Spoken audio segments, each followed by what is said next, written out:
I'm happy to address questions, or if you want to stop me midpoint and ask questions, however the court wants to proceed. But Perhaps I can begin with a threshold question, if you don't mind. yeah.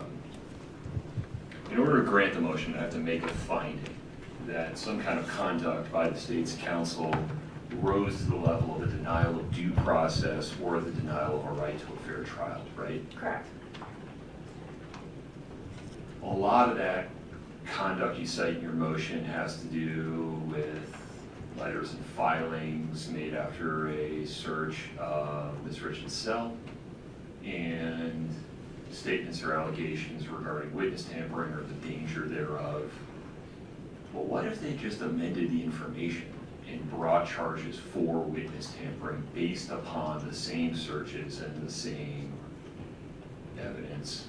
And I use evidence loosely. I'm not suggesting that anything's admissible or wouldn't be subject to a motion to suppress. We'd be right where we are right now, but I don't think that would be misconduct. I don't think so either, and here's why.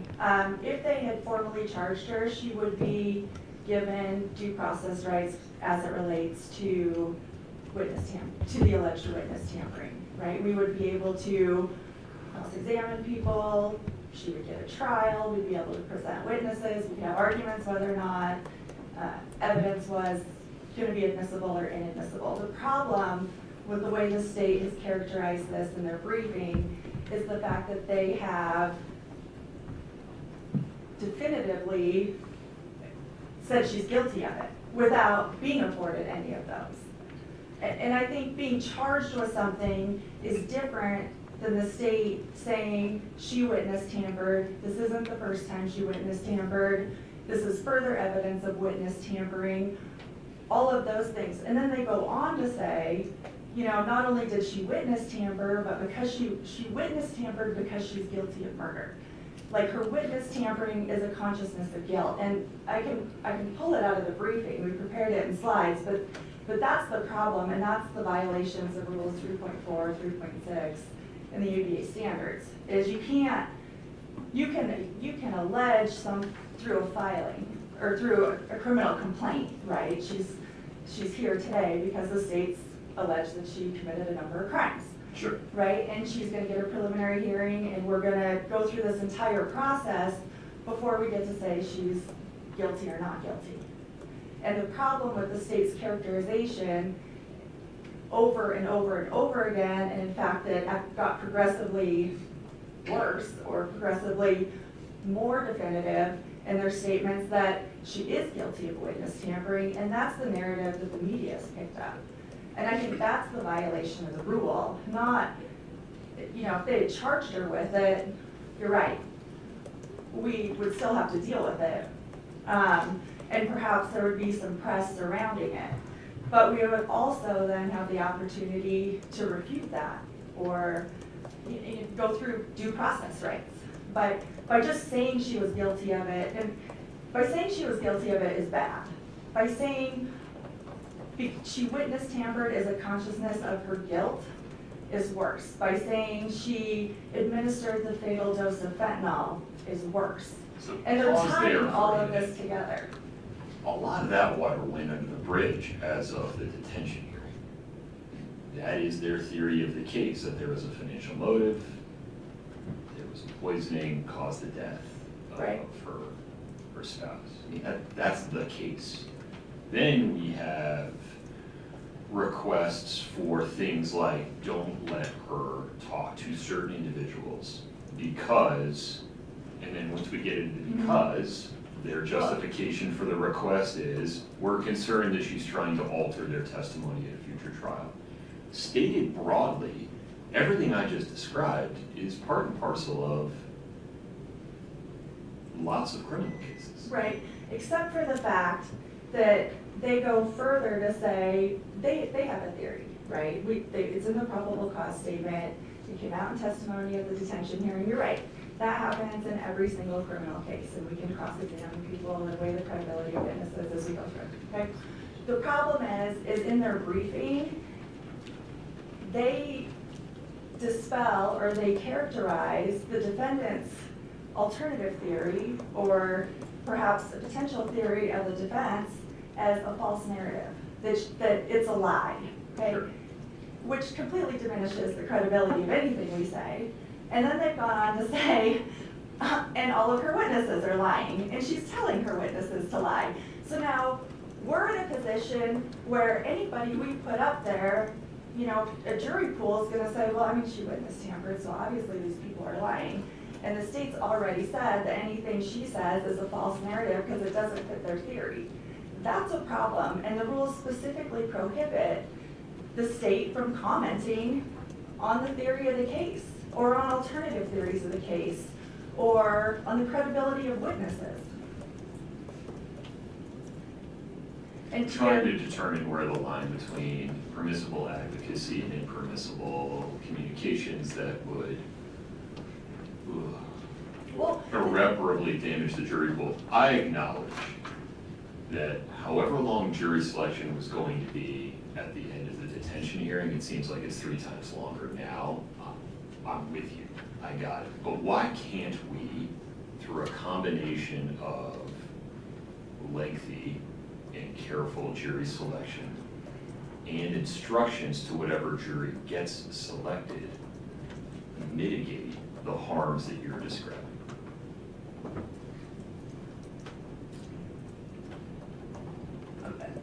I'm gonna answer this in 2 ways. Sure. Okay, the first one is, I wanna address first is the rules are clear about what they can and can't do. And the rules are clear about prosecutors in particular, what they can and can't do. And they have a heightened duty. And there's case law out there that specifically says they have this heightened duty because things that come from the government come with more indicia of credibility, right? If the government's saying she's a liar and the witnesses are liars, and any theory she has of the case is a false narrative because it doesn't fit theirs, that's a violation of the rules, like period, I think. Or at least that's our position, is they have clearly violated the rules in doing that. And in going so far as to make statements about her guilt. There's been a violation of the rules. I think what you're getting to is a potential remedy, and I think the prejudicial effect is that this is everywhere. We pulled, I mean. But it was everywhere long before this. It was, but it was everywhere before the state started making these comments. It was going to be everywhere. I don't think, I mean, I'm not gonna sit here and say that all of, you know, this wouldn't have happened, or there wouldn't have been news stories, sure. There would have been news stories about this case no matter what we did, and I think that's a given. The problem is now these news stories have adopted the state's interpretation of the letter. And the news stories have run with. Accurate? I mean, I have assiduously tried to avoid news coverage of the case, Right. just to make sure that my consideration of it wasn't polluted by any inaccuracies in the popular media. But even I've bumped into the cover of People magazine, which seems to indicate, or have at one time been providing a counter narrative that seems to be provided by the defense side of the debate. I mean, I think there why is a isn't this a case of both sides airing their competing narratives to the fullest extent they believe is permissible under the rules? I think you can advocate, but I think it has to be within the rules. And when you go so far as to essentially say she's guilty of witness tampering, and because she witness tampered, she committed murder, and the Today Show pulls a snippet and puts it by her face that says she, you know, she told these people to lie about whatever it is, that's a problem. And I think that goes a step too far. Yes, we can all effectively advocate. We're gonna do it through briefing throughout this case, I'm sure. But I think there's a line in what you can say, and I think the rules are very clear on it. And when the state starts making conclusory statements about her guilt, about the credibility of her witnesses, about her credibility, about my credibility, I don't think, you know, and then the narrative becomes, and the comments that we've pulled are, she's guilty, she's, you know, why are we even doing this? This is just a box to be checked. Like, these are local comments. And yeah, you're probably gonna get some of those, but the state has taken it a step too far. And the other thing I wanna address is there was an alternative method to this. And in the ABA comments, this goes to the second part of your question, 2 questions ago, regarding, you know, if they think she witness tampered, can they bring a motion and ask the court for relief? The answer is yes, okay? I think we can agree on that. The problem is in the way they characterized it and the statements they make in their brief. The second problem is it should have been, our position is it should have been done differently. And the ABA comments speak directly to it, and it's 8-2 point, one second, I'm gonna get there. I can only remember so many numbers. Point 1, and what it says is, a lawyer participating in a criminal matter should not place statements or evidence into the court record or into a document that is deemed an open record under applicable law solely for the purpose of circumventing the standard. If the lawyer has reason to believe that the public release of the record or document would create a substantial probability of harm to the fairness of a trial or other overriding interest, the lawyer should consider seeking a sealing order pursuant to standard Pause there for a minute. 8-5.2. In order for a violation of the rules to be material, it has to have caused irreparable prejudice such that due process is violated, she can't get a fair trial. So let's stay focused there. I'm just not sure we're at that point, given the amount of publicity that existed beforehand, what the comments probably said before all of this, the availability of other measures. Dismissal is the ultimate sanction. And correct me if I'm wrong, I don't think you cited a case in which the case was dismissed prior to trial for this kind of conduct rather than during trial. Am I right about that? Or after. Okay. Correct. Candidly, I did not find a case that stated that. I I think mean, that's- can we just acknowledge Yeah. that during trial, the options are so limited. The jury's already in the Right. box. We Right. can't re-impanel. Right. Jeopardy's attached. Right. I think that is a different scenario. I think some of the cases, though, that came back on appeal, right, like, it didn't get dismissed during trial. The conduct occurred, you know, prior to trial, and those cases came back on appeal, you know, for a new trial. Those were embezzlement kickback side deal, Mhm. right? Not pre-trial publicity cases. Correct. Am I right about that? Correct. Okay. So I do think it's nuanced, or it's difficult in these cases, I think we can all acknowledge that.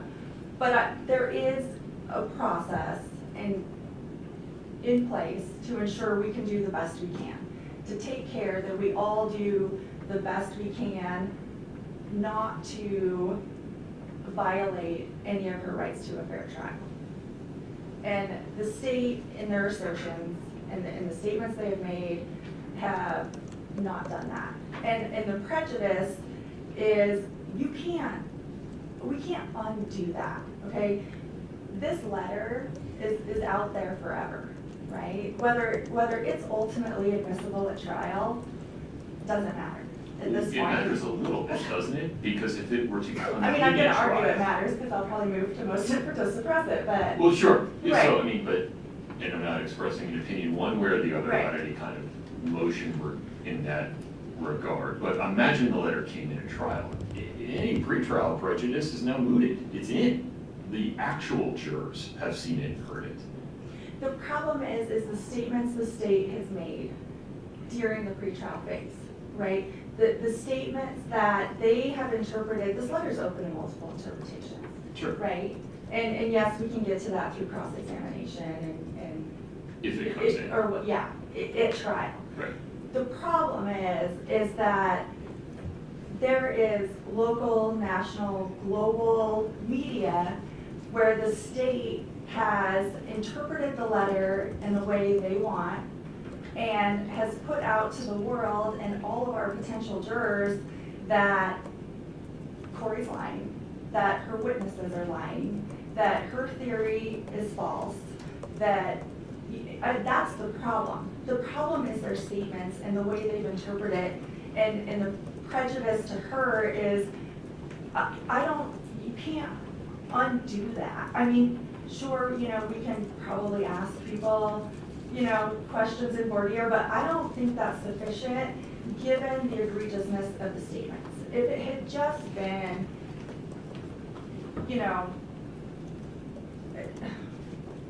the way it should, in my opinion, the way it should have been done, or the state's, or the defense's assertion is they could have moved the court for a motion for a no contact order. They could have filed it under seal. They could have filed the letter under seal.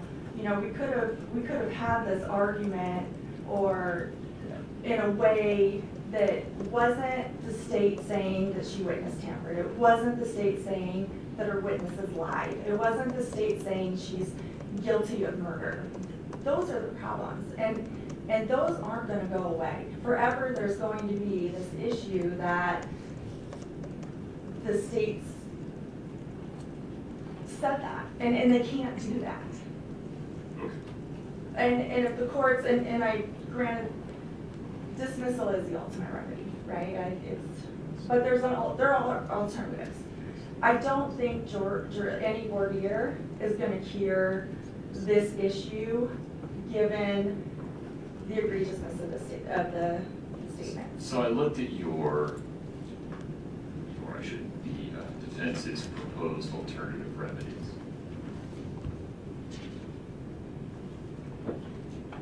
I'm not prejudging a motion to change venue, but you haven't provided a basis to change venue yet. The dynamics that we're talking about, as far as I can tell, exist statewide, nationwide. This case was covered by the BBC. I don't know that you will find a jurisdiction that is, certainly not the state of Utah, that is going to be materially different than Summit County in terms of its saturation with media coverage of this case. Correct. I think there will be other grounds, and that motion will come. We're fairly early in the process of this, so I do anticipate moving for a change of venue. Based on, I agree, unless we're going to some tribal land in Ghana, we're probably not finding people where it hasn't touched. But I think there are other issues that we will bring to the court's attention that we believe would support a change of venue. We don't need to get into that today, but I do anticipate that will be coming. Then we have disqualification in the Summit County Attorney's Office, and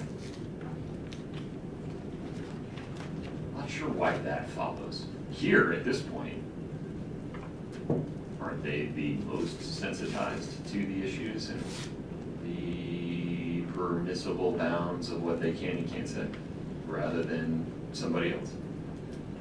Wait, say that again. Well, they've been involved. They're going to be subject to whatever ruling they make. I don't understand why disqualification of that office based upon public comments, conduct they've taken in prosecuting the case, making motions, rather than extrajudicial things like those things that exist in other cases that were discussed in the briefing of embezzlement, bribes, that kind of conduct. Here, if you're right that they violated some ethical rules, well, now they know, and I would remain confident they wouldn't do it again. I don't think that cures the problem. Tell me why they're on a going forward basis. What is it about the continued involvement of the Summit County Attorney's Office on a going forward basis that would be prejudicial to this region? I think if the court takes no action against the Summit County Attorney's Office, they're sanctioning what they said. And I think that adds additional credence to their statements. And I think that's a problem. Further, they've been involved in the investigation. Allow me a little more. Thank you. So, when they began investigating this case, I was having communication with the Summit County Attorney's Office. So they've been involved since the very beginning. of this investigation and throughout it. And so they are intimately intertwined in the entire investigation as it went forward. Further, then they've said that this is our theory, there's no other theory, and the defense theory's gotta be a lie because it doesn't fit with our narrative of facts, right? The problem is, you know, there's an insinuation that perhaps they drove the investigation and this is where it ended up. And if it's, Tell me what you mean by that. well, they made the ultimate conclusion that she's guilty in their briefing. Okay. Okay.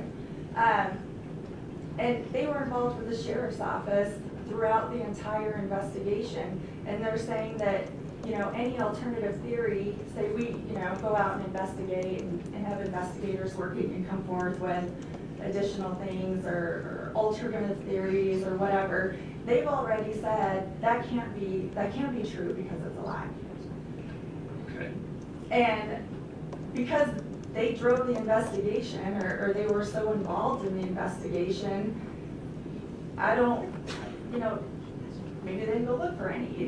I think the implications of... That's a great closing argument regarding Ms. Richins getting railroaded, but I'm not sure that justifies by itself I think disqualifying the Suffolk County Attorney's Office. I think in order to fix the narrative that the state has put out there needs to be drastic measures. And one of those could be, or should be, you messed up and you're off the case. I understand that argument. I mean, I think that is the only, the only way to correct the violations that we've alleged, is to say, you know, that they made mistakes, they violated the rules, and therefore they're not on the case. I think that puts us back a little bit to center, where now we can go forward and we can present theories and there's a message out there that says, look, they shouldn't have made those statements, they can't make those statements, and by disqualifying them, the office as a whole, I think it sends a message to potential jurors that that's incorrect. And that there's Isn't that potential... problematic as well, though? Where we'd be sending a message, I mean, we'd have to exclude all the jurors that had any sense of that, whether we're going to draw any conclusions upon that. We need potential jurors that were agnostic about that, wouldn't we?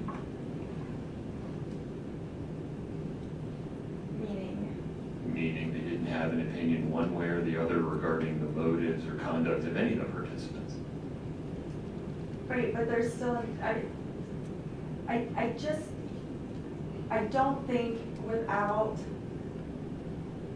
proper remedies from the court, it restores Kouri's right to a fair trial.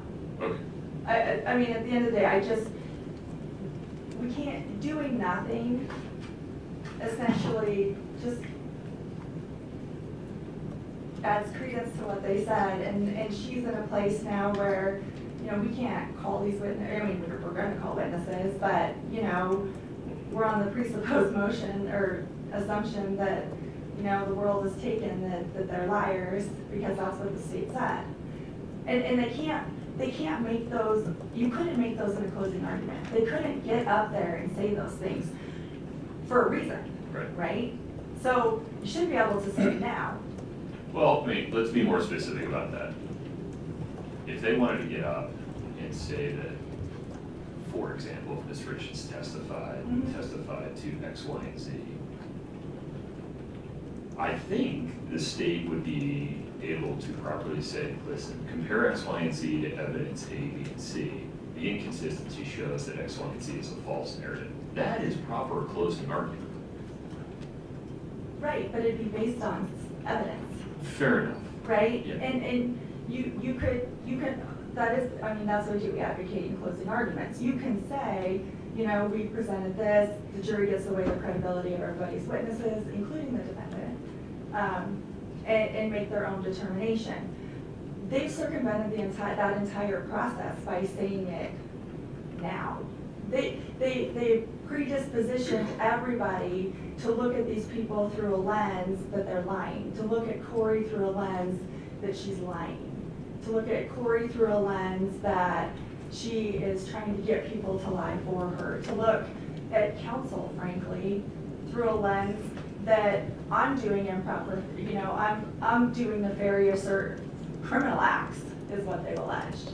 So that's the problem. They have essentially hit every single part of the rule that you're not supposed to violate. And the comment to 3.6 lays out things that are materially prejudicial. So I think that answers that question, where they're making these statements now.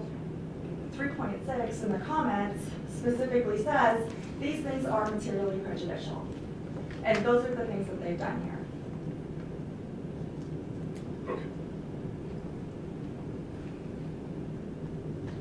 I understand your position. It won't be the last time you get to talk. Let me hear from the state. Was there anything else you wanted to put on the record in the first place? No. Okay. We'll just, Mr. Pleasant. Good afternoon, Your Honor.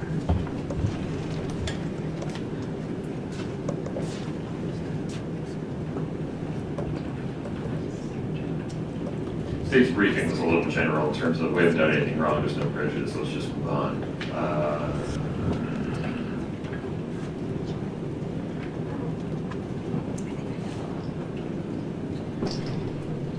Address Ms. Lazaro's argument that the things that the state said in its briefing related to the walk the dog letter are not the types of things that the state would be allowed to say in closing argument.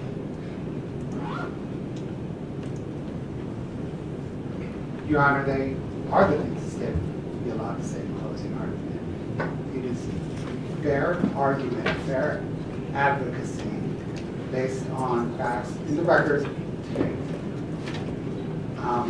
And that's an important point here, is that consistent with First Amendment jurisprudence on public access, consistent with the court's rulings on public access, these are public debates.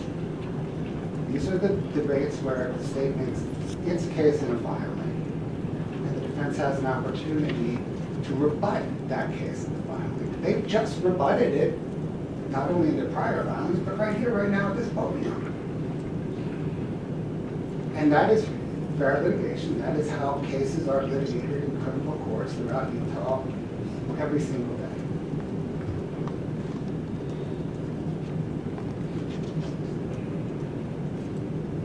Would you acknowledge that during jury selection, we will need to identify jurors that have no knowledge of a whole long list of things, including the briefing and media coverage regarding the walk the dog letter and the manila envelope and any number of other things? Yes, Your Honor.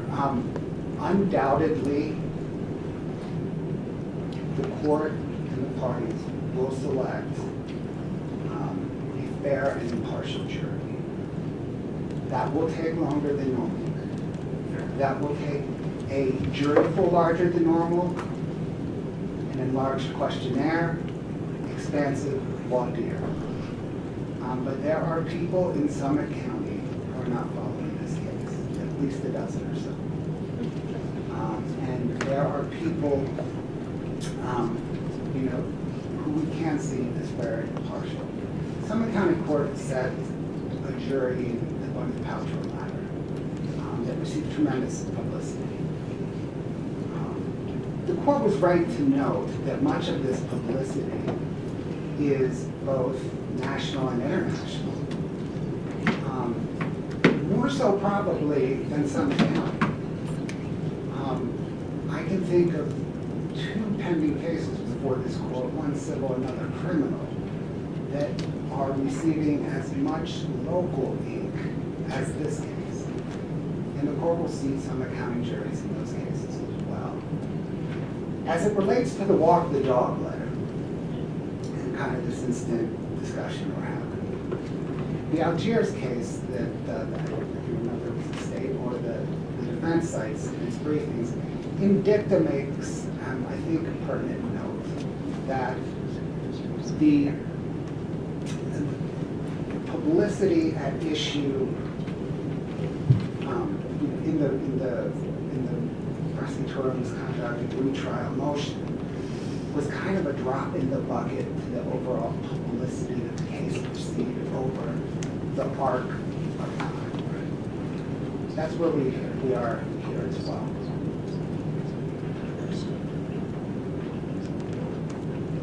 Okay. Anything else from the state on this motion? We have plenty of other ground to cover. Your Honor, if your questions are answered, I will sit down. All right, thank you. Thank you, sir.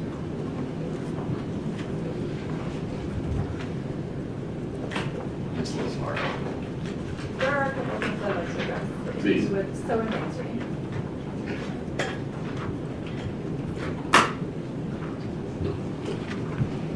The first point I'd like to bring up, and we addressed it in our briefing, is the state in their response briefing to this doesn't address really prejudice, as the court just noted. They don't address it at all.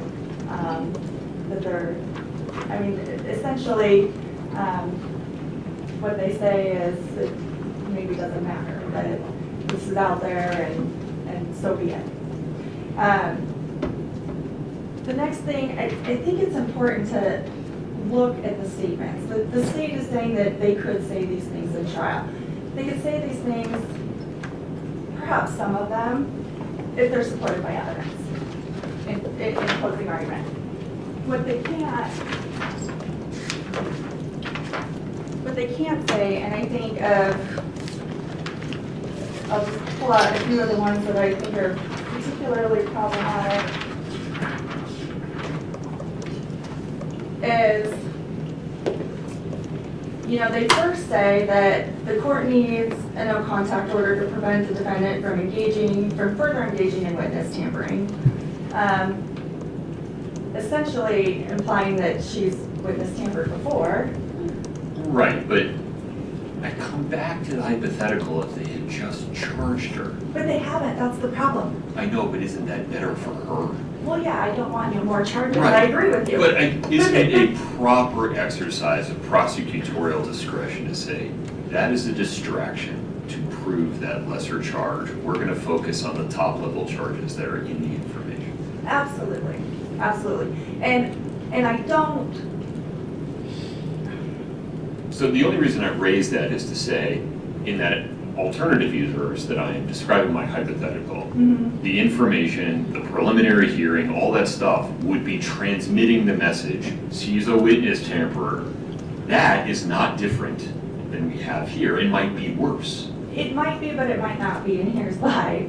The state concedes in their brief that they didn't have evidence that she'd ever passed the letter or witness tampered, right? Right. So we would actually get to stand up here and say or cross-examine people to essentially prove that that wasn't true. Well, that's probably So, not to and lead I don't too want far in to, one yeah, I direction, mean, I don't think but that why I'm matters. disinclined to prevent her from talking to her mother and her brother. Okay, but the issue is that they have just declared that she's guilty of it, right?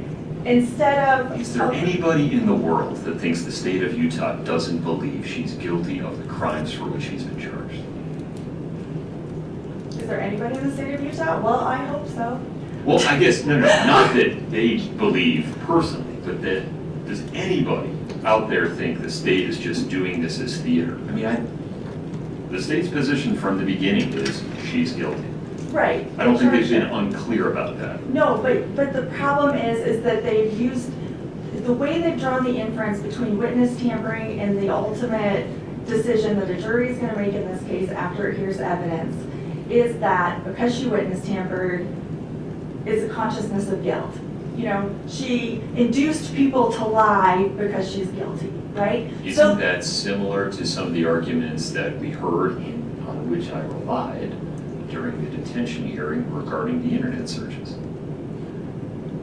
Consciousness of guilt, trying to hide conduct.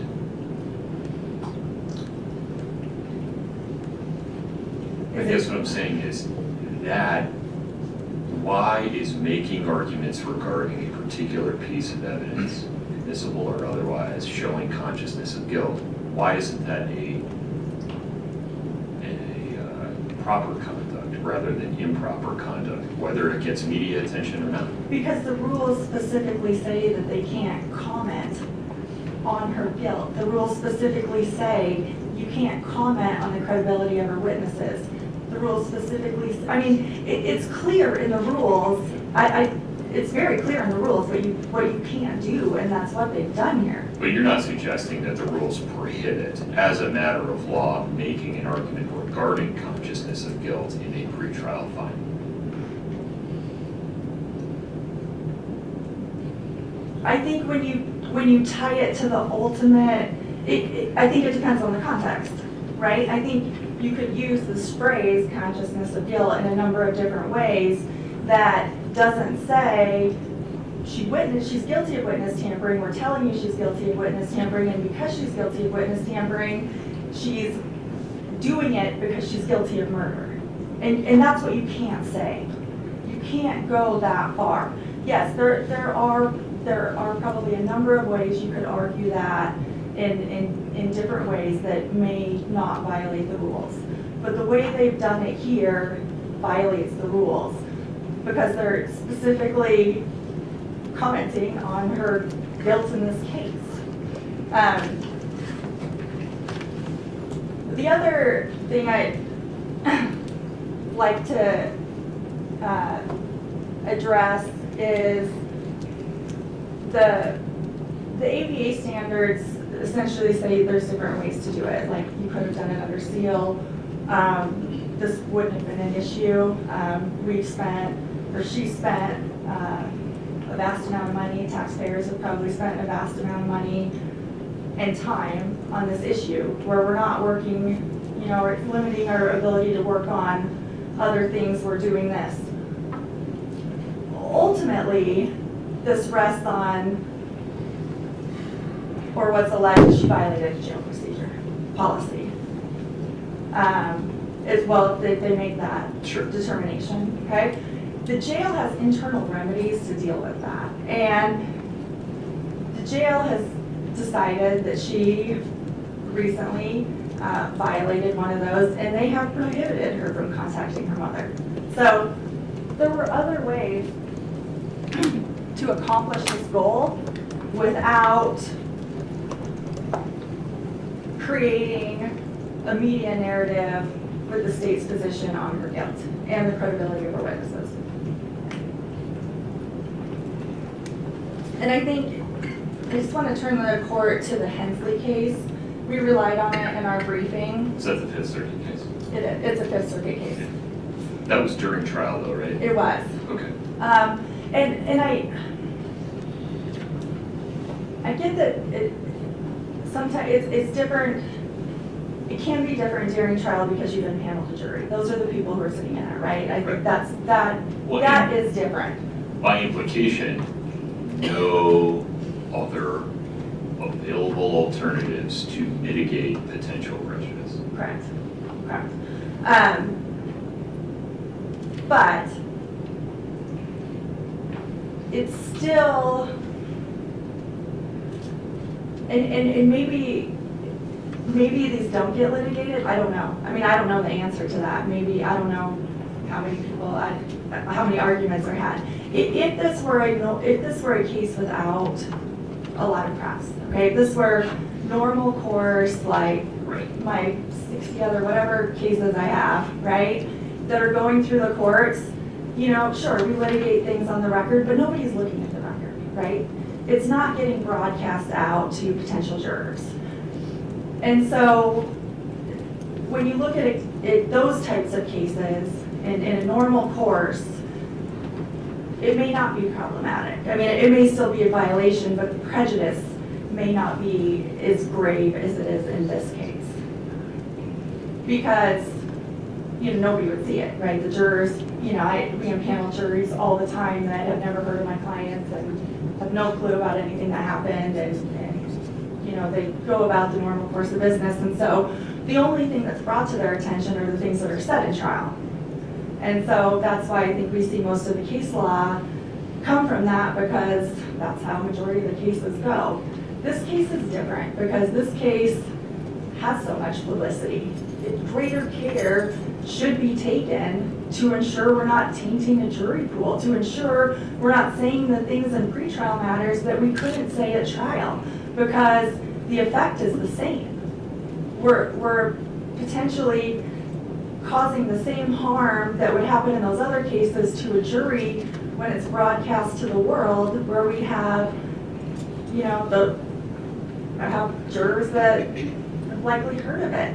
And I don't think that the extent that the state has gone to in this case can be remedied short of, obviously we're here asking for a dismissal, but alternatively, without grave sanctions against the state. And we suggest that they be removed and this start over, or continue forward, that's what I should say, with a clean slate, in order to, put some order back in and, go back and ensure her fairness, her right to a fair trial. These premises aren't lip service. This is essentially the most important thing we can be arguing at this point, is whether or not we can ensure that she gets a fair trial. I think that ultimately is the most important thing in a criminal case. It's, the lofty reason a lot of us started doing this in the beginning, because we were going to be a champion for the rules. But, and I don't mean to make light of that. I think that's true for most of us who do this. But it is the most important thing. And so it can't be just, well, as the state says, like, too bad it's out there, we're just going to keep going, it's fine. It's not fine.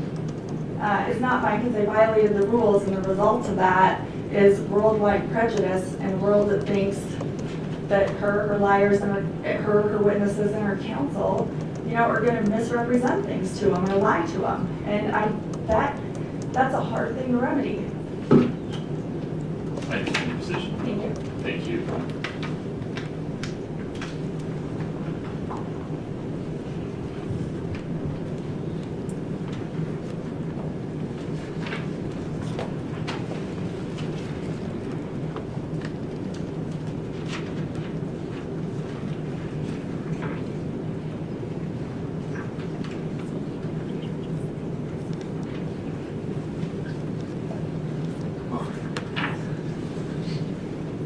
The issue before the court is defendant's motion to dismiss due to prosecutorial misconduct. The gravamen of defendant's motion is that due to conduct by the Summit County Attorney's Office, defendant has been denied due process and her right to a fair trial. Specifically, defendant asserts that statements made by the Summit County Attorney's Office in briefing related to the walk the dog letter, briefing related to the Summit County Attorney's Office request for further limitations on Ms. Richins' ability to speak with her family members, have included statements that violate Rules 3.4 and 3.8 of the model and Utah Rules of Professional Conduct. Those statements include things like, quote, defendant is engaging in witness tampering or needs to be prevented from further engaging in witness tampering. The motion for no contact was based on the defendant's witness tampering and the breach of jail security procedures. Walk the dog letter illustrates the defendant's consciousness of guilt with respect to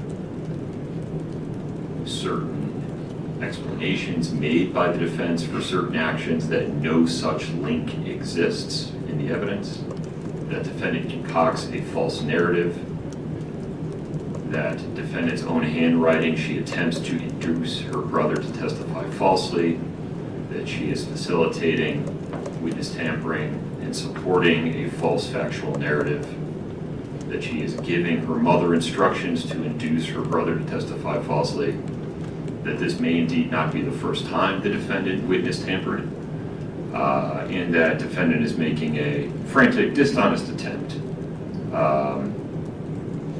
to explain how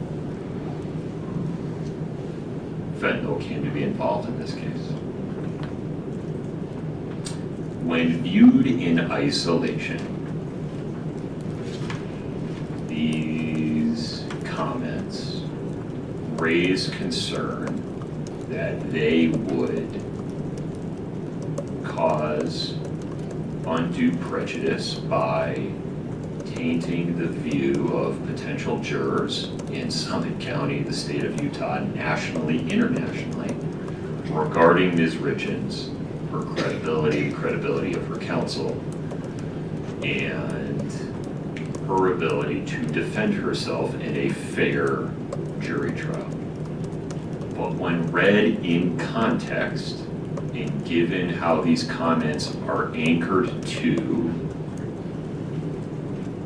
evidence in the record and motions made by the parties, these comments are within the bounds of professional conduct under Rules 3.4 and 3.8. These are examples of permissible advocacy on behalf of the state in support of its request for things like further limitations on Ms. Richins' ability to discuss, contact, correspond with certain family members, and also in response to arguments made by defense counsel related to other litigation topics. Moreover, before this issue arose relatively recently, this case had already received an inordinate amount of media attention, an amount so large that it is frankly not in the interest of justice. But the First Amendment works the way it works, and I can't prevent that. What the court can do and require counsel for the defense and the state to engage in is measures to mitigate any potential harm from publicity regarding the advocacy in this case on a going forward basis. And that would include careful, lengthy, and detailed voir dire jury selection. We will need to identify jurors that do not have any preconceived notions of the subject matter of this case or any of the people involved in it. Parties, counsel, witnesses, etc. That may be a lengthy task, but it was made lengthy long before this issue arose, given the pre-existing publicity regarding this case. Moreover, these arguments would have been appropriate and without objection, the court expects, had Ms. Richins actually been charged with witness tampering. In that situation, the court would be making determinations about whether or not there was probable cause for the charge and there was probable cause to bind her over for trial, and these very same arguments regarding potential consciousness of guilt and materiality of the letter would have been made and would have been wholly appropriate. Here, based upon the briefing currently before it, the court simply isn't persuaded that the conduct of the Summit County Attorney's Office violates Rules 3.4 or 3.8, or has caused Ms. Richins a denial of due process or a denial of a right to a fair trial. The court is confident that it can preside over a sufficient voir dire process to ensure that Ms. Richins does in fact receive a fair trial. For these reasons, the defendant's motion to dismiss due to prosecutorial misconduct is denied